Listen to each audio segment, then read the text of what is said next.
Great. Well, it's a pleasure to be here this morning. EMRI, as we call our institute, as Terry mentioned, does focus on large landscape conservation planning, particularly with ecosystem-based approaches, and we have been doing quite a bit of work in the recent years on mitigation and mitigating impacts. So as Terry mentioned, energy development is something that we are going to have. We need it to provide the country, the world with its requirements for energy, and we need it in local areas for jobs, as Cody mentioned. So there are going to be impacts and continuing impacts from energy developments. These impacts will result both from the actual footprints of energy development across the landscape, as well as the cumulative and avoidance, the behavioral avoidance types of impacts that occur with these. So the question shouldn't be, should we have energy development or not? It's how do we address energy development and try to minimize the level of these impacts to wildlife and, in a broader sense, to biological diversity. Two species that are receiving a lot of attention today. Obviously, you've already heard a lot about sage grouse, and we'll bring up a little more about this this morning. I'll also bring some examples in on another species, the lesser prairie chickens, that we're actively involved in working on right now over to the east of here in Oklahoma, Texas, New Mexico, Kansas, and Colorado. So, impact strategies. We've already heard a bit about these being outlined. I think what Chris just presented provides some of the strategies that follow this. Avoidance, minimization, monetary compensation is kind of I would add as an additional sort of interim step, and then off-site mitigation. So first let's look at kind of an overview of what we refer to in these kinds of things.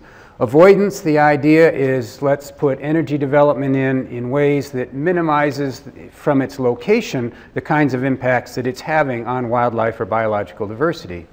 There are various tools and approaches being developed or used to do that. The crucial habitat assessment tool that you heard mentioned and you'll hear more about tomorrow from Greg Servine, is designed to help locate areas that identify crucial wildlife needs while minimizing their impacts on energy development. Similarly, the Wind Habitat Conservation Plan being developed by Wind Energy right now is trying to address locations that will minimize impacts to whooping cranes and potentially lesser prairie chickens. The Nature Conservancy's Energy by Design is an example of this kind of strategy.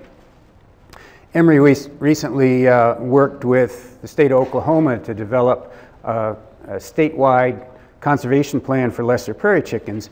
And what we looked at there is this kind of approach where we went in and said, okay, we can look at where all the occupied range of lesser prairie chickens are, but it's way too big an area when we start saying how do we avoid energy impacts across all of that occupied area, or even some of the higher quality areas for lesser prairie chickens. So instead what we said is let's really key down to what we need to sustain this population in the state into the future and identify what we call core conservation areas.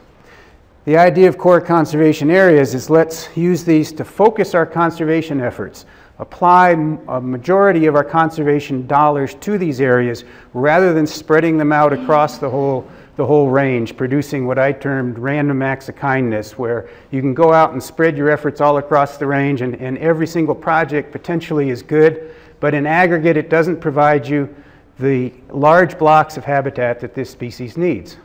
So core conservation areas allow you to focus these in, apply your best conservation practices to those, and hopefully these are areas that you also avoid or absolutely minimize the extent of energy development within those. So they're also selected as areas where you try to avoid areas of the highest energy potential.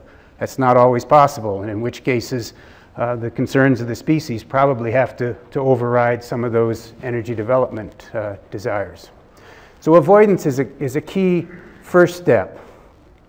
We heard about minimization. Where energy development is going in, obviously it should try to minimize the kinds of impacts that it is doing. Best management practices make a lot of sense.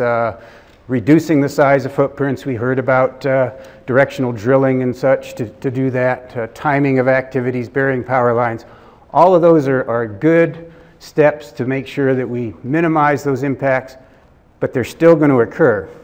So then, when we know we're having impacts, the next step or strategy that's often followed is, okay, let's put some money up in lieu of those impacts, and that compensation should, in a sense, take the place or give the energy developer the go-ahead by providing that monetary compensation. And there are some clear examples of that. In Oklahoma, there were some voluntary offset programs that were established where wind and transmission companies have voluntarily provided funding to Oklahoma Department of Wildlife Conservation to go out and try and do improvements for, in this case, lesser prairie chicken. Similarly, in New Mexico, there is a lesser prairie chicken candidate conservation agreement with assurances that provides funding from oil wells put into New Mexico. Those funds go into a pool of money that a board oversees and spends back out to try to improve conditions for lesser prairie chickens. However, for monetary compensation to really be effective, it has to be shown to produce equivalent or better results through such things as off-site mitigation. If it's not doing that, in the long term, energy and the dollars that energy can produce will swamp the system and the species will lose. So we have to be able to show that equivalency. And that's where off-site mitigation comes in. And there's numerous examples of off-site mitigation from various conservation banks for selected species, current work on candidate conservation agreement with assurances that define net conservation benefits as having these off-site mitigation credits produced ahead of development. The key to off-site mitigation is, can we do it in ways that we're sure we're getting equivalency and true compensation for the impacts that are being produced by the energy development? And that means it relies on good metrics for tracking those. And that's what I want to focus really the rest of my talk this morning on, is how do we do this? When we think about off-site mitigation, I would first point out that there are various types of off-site mitigations. We can either approach it from a species basis, an ecosystem basis, or even in a broader sense, an overall biological diversity focus. What do we mean by that? Well, a species focus is what we normally hear about, and obviously all the focus on sage grouse and mitigation for sage grouse is very much a species focus. What this does is comes at the question and looks at it from the standpoint of what does a particular species of concern need in terms of its habitat requirements, tries to track those habitat requirements or population distributions, but typically we come back in off-site mitigation and tie it back into a habitat component. So it figures out what's being impacted and then tries to evaluate habitat improvements in other areas and show some kind of balancing there. One of the primary reasons species are this focus is because of the Endangered Species Act. This really is about the only piece of legislation that has some true teeth in it in terms of how to address impacts and potentially put some regulatory constraints on those impacts. So it's a reason why a lot of folks have gone to this species focus. Further, it's an approach that works fairly well where you have charismatic flagship species that you can get behind, such as lesser prairie chickens or sage grouse. However, it has some problems. First of all, it does only address one species. How do we know if we're getting it at many other species that are out there? Do we have to wait for a species to get to this point of being potentially listed by the Endangered Species Act before we start to take action to do something about it?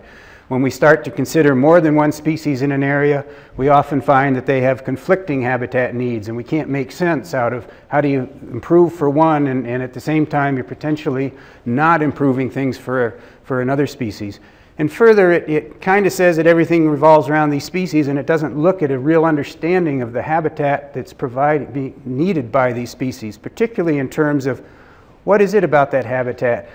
What are those ecosystems that are there in terms of their disturbance processes, their dynamics, etc.? So while I think we will continue to have a strong species focus, I think there are some other benefits to looking at off-site mitigation in a little bit broader sense.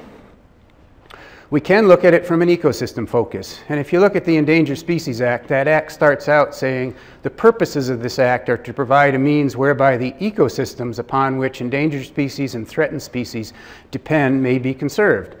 So we have interpreted the Endangered Species Act in our application of it to be very species-centric. However, the reality of it is that that act could be interpreted quite differently and expanded upon very legitimately to address an ecosystem focus. Focusing on ecosystems as opposed to species means that we can have an approach that could apply and provide for all species, and in this way address broader biological diversity. It also is an approach that we have found is more palatable to landowners. Landowners are typically more engaged in understanding of what plant communities you're trying to provide in an area rather than some complex habitat requirements of one or more species. And it does recognize these ecosystems, their disturbance processes, plant community transitions and dynamics. So it is tied much more to the kinds of treatments and management that will be effective on the ground. Not saying that an ecosystem focus can't certainly tie in and look at the habitat needs of species as well. If we then take those kinds of approaches, both species and ecosystems, and start looking at them and considering how those play out at landscape scales. So if we're talking about something like that Oklahoma example, those core areas are large enough to start thinking about things at a landscape scale. How do we get the right mix of ecosystems within those core areas that will then provide for all of the habitat needs of these various species that we're potentially concerned about? If we do that, then we start to have a system in place where we should address all biological diversity through this kind of process. So when we talk about off-site mitigation, our goal obviously in that is to provide equal or greater benefits through improvements or treatments applied to an off-site location to offset the impacts of development. In this case, we're talking about energy development, but it could be any development. And the key again here is to have the right metrics to make sure that we are doing the right things on the ground and getting equivalency for our impacts in our mitigation efforts. And that's the task of these metrics, to be able to measure that and quantify that so that we can show both gains and losses. So we need metrics that can look at existing conditions and future conditions and quantify what those changes are over time. We have found that a good way to approach this challenge of metrics is to look at it at two levels, the site level and the landscape level. At the site level, we look at what's going on from the footprint as well as the avoidance activities that could be potentially associated with development, and specifically track the changes to plant communities and to habitat conditions from both impacts and mitigation treatments. At the landscape level, we jump to that and use species to assess how things are occurring or operating at landscape scales, because we can have two very similar sites that are either being impacted or are being treated for off-site mitigation, and they can potentially have a very different response in terms of species of interest or concern because of landscape configurations, fragmentation issues, and just animal distributions. Sometimes species don't occur in some areas, even though you might have some fairly similar types of sites across two areas. So basically what we suggest is that a metric system for mitigation has to be able to apply to a development site where you look at a specific site and how the conditions there are changing with that development, both at the site and the broader landscape scale.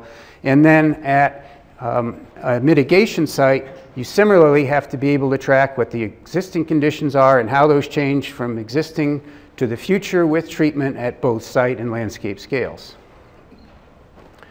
At the site, factors that we look at in developing a metric system are, first of all, the area affected either by the impacts or through mitigation treatments, the actual areas that are changing.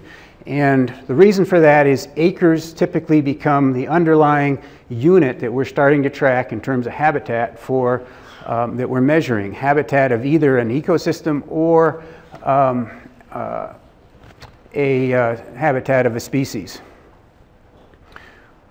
We tie in and use ecological sites. This is a Natural Resource Conservation Service classification system, largely derived from soils, but it represents the physical environment in an area, and it then frames what types of plant communities can occur in that area, and helps you understand through what are termed state and transition models, the different kinds of plant communities and their transitions that can occur in an area. It provides a very valuable tool to start to get at this question of apples to apples. If you're impacting an area, if it's on the same ecological site as a mitigation area has a similar ecological site, then you know you have the ability to get some similar kinds of responses and conditions across those. Ecological sites are developed and defined within what are called major land resource areas, a classification system NRCS developed as well. I won't get into more of the details of that, but a very powerful tool in grass and shrub systems, not so well developed in forest systems at this point. What that allows us to do is to look at existing and future vegetation, because those ecological sites allow us to understand what are the native plant communities that are adaptive to those conditions, and we can then look at it and say, what is the potential habitat for a given species that that site can produce? Here, for example, is a state and transition model, one example of one that could be developed for a loamy site. In this case, what we see is that there are various native plant communities that could have occurred on that site, given different fire response intervals, as well as varying levels of long-term herbivory on those sites, so that this allows us to understand the natural dynamics of plant communities on that site. And then further, what we can add to that is how, through various activities, whether it's introduction of tame grasses, whether it's invasion of noxious weeds, or very different kinds, perhaps heavy management activities, heavy utilization activities, how those plant communities can change with those kinds of activities. And it allows us to understand the kinds of transitions that are needed and the types of treatments that might be applied to move these plant communities around to get to a desired state or plant community through mitigation. What those ecological sites also allow us to do, these are ecological sites within a couple of MLRAs over in Oklahoma, some of the different sites. What we can do is look at what is the best nesting, in this case, lesser prairie chicken habitat or brood lesser prairie chicken habitat that could be potentially produced on those sites. And it helps us to then say, okay, if we're looking at off-site mitigation, let's go find those sites that have the best habitat potential. It gives us the maximum amount of potential uplift in mitigation activities that we want to be tracking. And it also allows us to map that potential and look at what the current state of conversion of those are. So again, a powerful tool that underlies some of these metrics.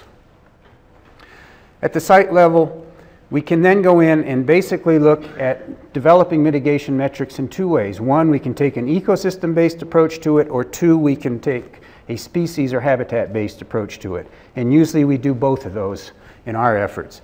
The ecosystem approach says you have to go out there and look at what's out there today.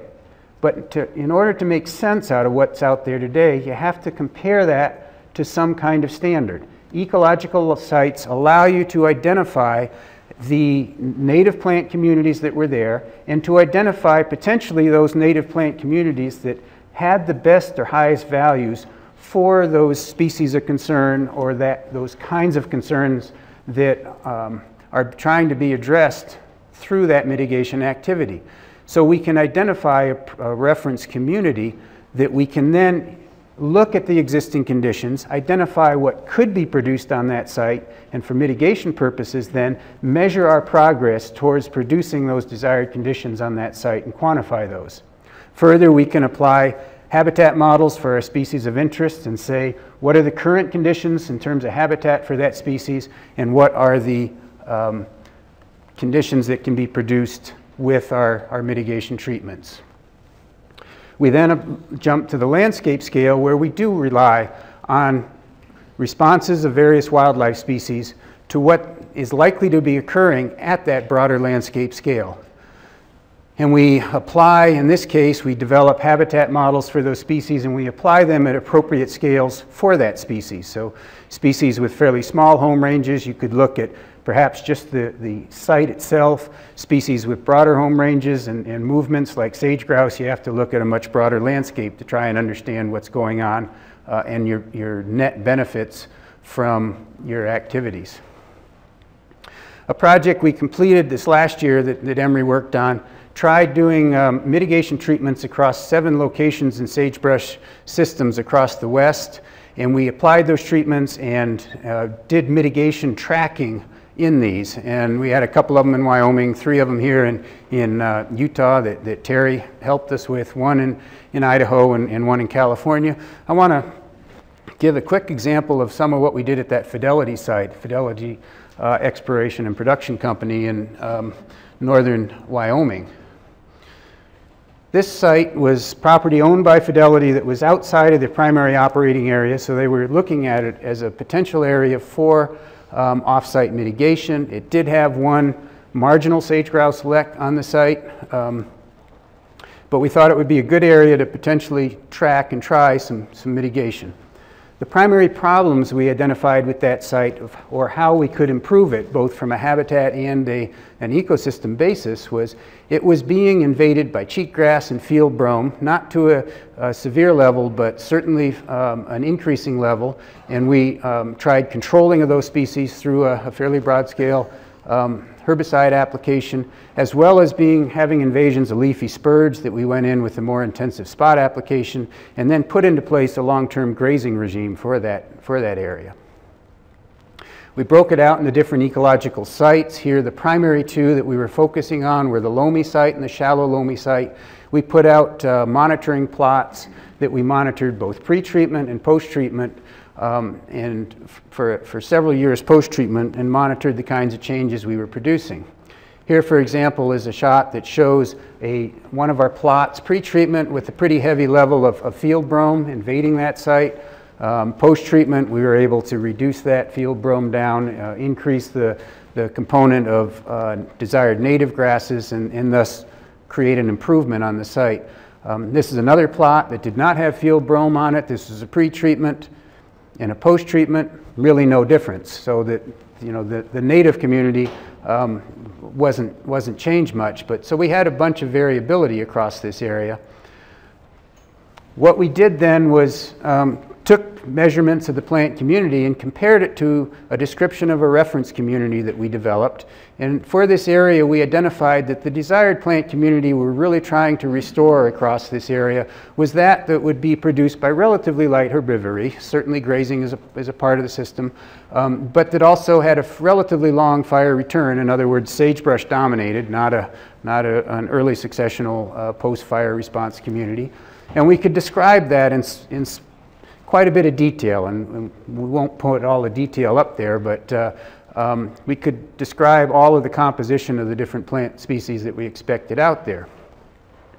We then used a similarity index and developed a methodology around a similarity index that looked at, and I don't expect you to read all this, but this is a long list of the plant species that could occur there, both exotic and native.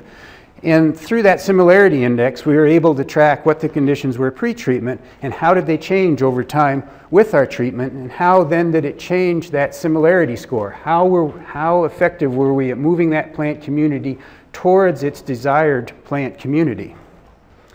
And focusing here on really some of these mean values, you'll see that our similarity index, we were able on this site for both ecological sites overall to show over 3 years a pretty good increase in the quality of that similarity index on those sites. Well, so what? What does that mean?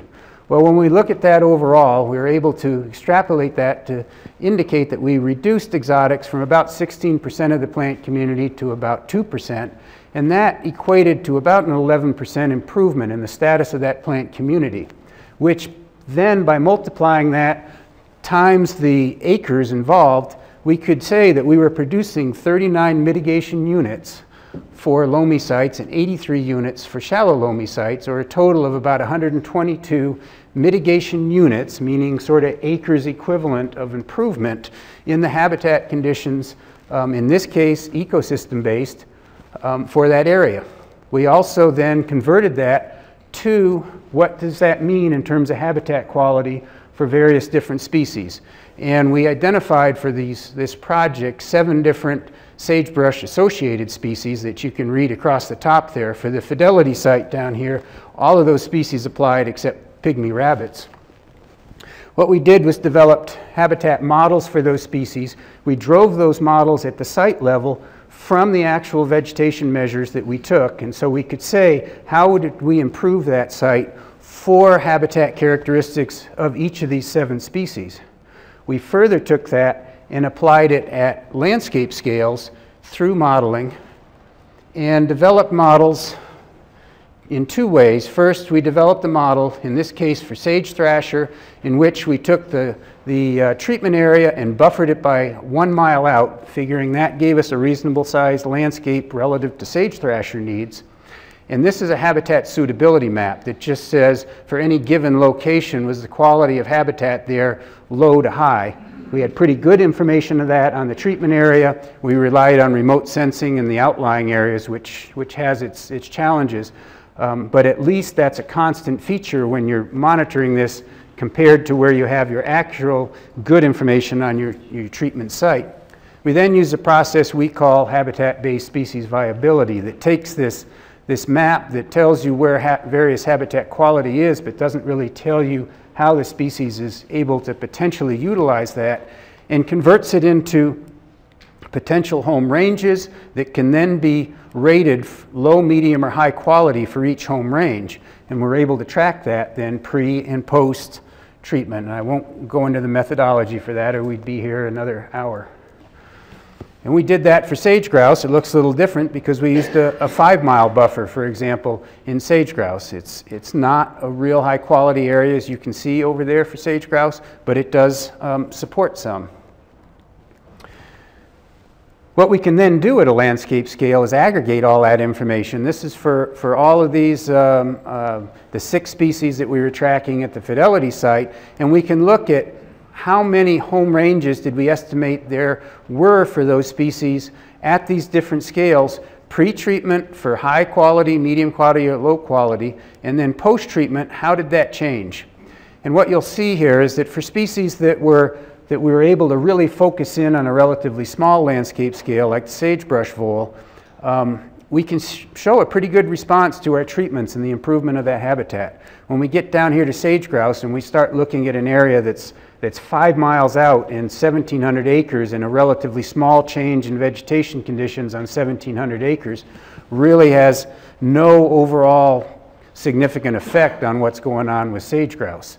So these scale issues come into play, but obviously we're showing that this type of approach can work in tracking these kinds of things. So bottom line of that is that we can show that the landscape benefits that we can produce through these, in this case we could conclude that in general we're having positive net conservation benefits through these treatments. And while we can't show necessarily positive gains at a landscape scale for some of these species, we're also at least showing that we weren't having any negative influences at that landscape scale. So what does that mean then? Okay, we produced 122 mitigation units on that particular 1,700 acre site. The question then for Fidelity was, well, what could they do with that? And for them, they have a couple of potential options. One is they are doing development in some nearby surrounding areas. They could potentially take those mitigation credits that they've generated on that offsite and apply them to additional development that they're doing, oil and gas development in surrounding areas, and get the credit for those positive activities. They could also potentially offer those credits up to sell or exchange, either through conservation banks or other mechanisms to make that off-site mitigation effective. And particularly, one of the questions comes in here, if we go back to that idea of avoidance and identifying core conservation areas, if we can say that those should be the primary areas that we want to focus our off-site mitigation, perhaps we can really start to improve habitat quality and get these large blocks of relatively high quality or intact ecosystems and habitat in those avoidance areas. So from that study, some of our conclusions were that, well, first of all, obviously science needs to drive the development and quantification of metrics. There are the basic knowledge about how the ecosystem should be measured or how habitat quality should be measured that are science-based, and frankly, that science should drive the development of that component of the metrics. There are some components that we probably don't know as well. Avoidance behavior of species, particularly, for example, right now, lesser prairie chickens. We don't have a good handle on what the avoidance activity of lesser prairie chickens are relative to tall structures. We have to do a lot more work in that area. But I think our study did show that these metrics can be effectively developed and applied for either an ecosystem approach or a species approach at the site level, or a combination of those. And then landscape evaluations can come in and look at how does that play out and what is the responses of species at the appropriate broader scales, recognizing that any kind of large-scale assessments of wildlife habitat are severely limited today, particularly in grass and shrub systems, by our ability to track habitat quality through this remotely sensed information. It just does not have the accuracy of picking up good information on habitat quality remotely. What this study, though, also pointed out is there are various types of policy questions that come into play on this. These are beyond what the science can tell you today, but these get into more of how do you practically put these things out and apply them. And we raised these questions and had discussions across all of these sites that we used in this study. For example, should a 1-to-1 ratio of benefits to impacts be used? We heard in the Utah plan, a 4-to-1 ratio is recommended. So that's a very legitimate question. In lesser prairie chicken areas, we're raising the question that if you're in those core areas, perhaps there, one of the ways of trying to get avoidance of energy development is not to say you just can't go in there, but to say if you're going to go in there, you're expected to replace impacts with a 20 or 10 or some kind of number that really puts a high value on the importance of those avoidance areas. But that's something that has to be negotiated and make sense in the broad scheme of things. A second question, what should you use in assessing impacts? Should you use the current condition? If you're out there and you're going through what right now could be a relatively degraded type of site or plant community, and maybe on a value for a species, it comes in at a 0.3 or 0.4 on a 0 to 1 scale. Is that what you should be expected to replace? Or should you look at the maximum habitat potential that ecological site could produce for this species? Or do you give it a 1? If it's an acre, it gets a 1 impact regardless of the current condition. Those are questions that can be worked out. A few further ones that we struggle with. Ecological sites allow us to look at how do we get equivalency in terms of impacted site. We can do a mitigation on the exact same site and get true equivalency of what we're doing.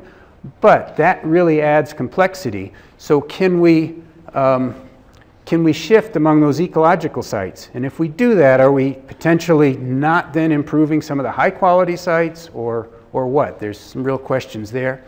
How far away can off-site mitigation occur? Our ecological sites are defined by major land resource areas, which have some boundaries, and certainly if you're on the edge of a major land resource area, it certainly makes sense that you should be able to mitigate across the line into the next one. But should Wyoming, what is it? Wyoming sucks and Utah blows, was that the terminology?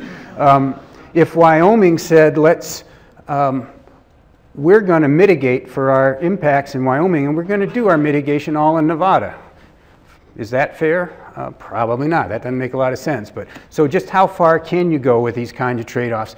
And finally, a challenging question in this, are metrics track units that you could do an uplift on habitat quality, but you might uplift quality of a mitigation area from a 0.3 to a 0.5, a 0.2 gain, that if you had 500 acres, you get 100 mitigation units out of that, whereas an impact might go in and take 100 acres of really high quality stuff and degrade it to basically nothing.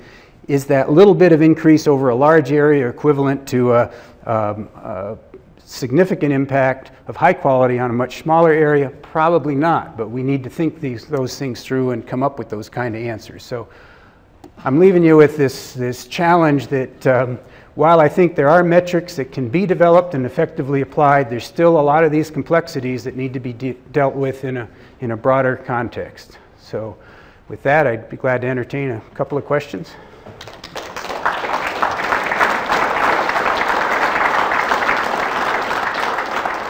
We have time for a couple of questions. The question was on our development of habitat suitability models and have we been able to validate them. Our models are based on, the more traditional habitat suitability framework, looking at the habitat variables that the literature and experts identify as being important to the species.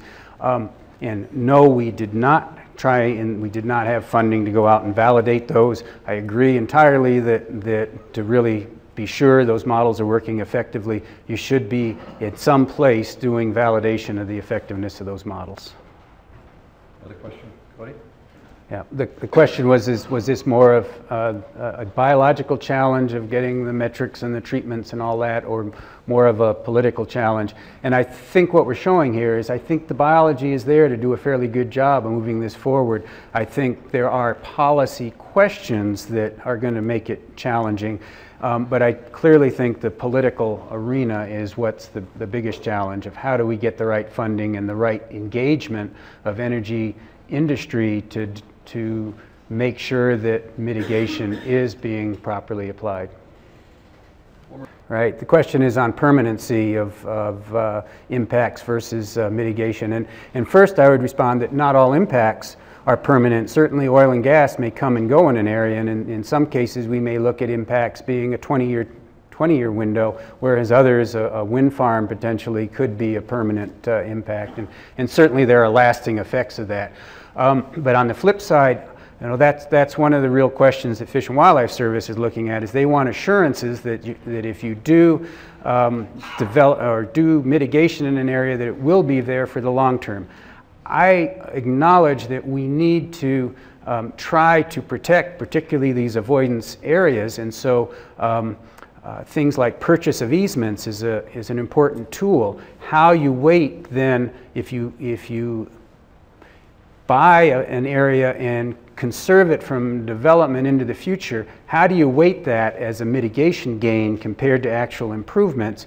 I also, though, think that our challenge isn't necessarily always to have some assurance that this will never be touched forever, but to work with landowners, and even if we can get 10 years of benefits out of something through incentive programs, whether there's this long-term assurances or not, that's an important part of the picture as well. So it's kind of not answering your question specifically, but the complexities of it. So, okay. Thanks. John will be around here for the break and for the rest of the day, so thanks. Good morning.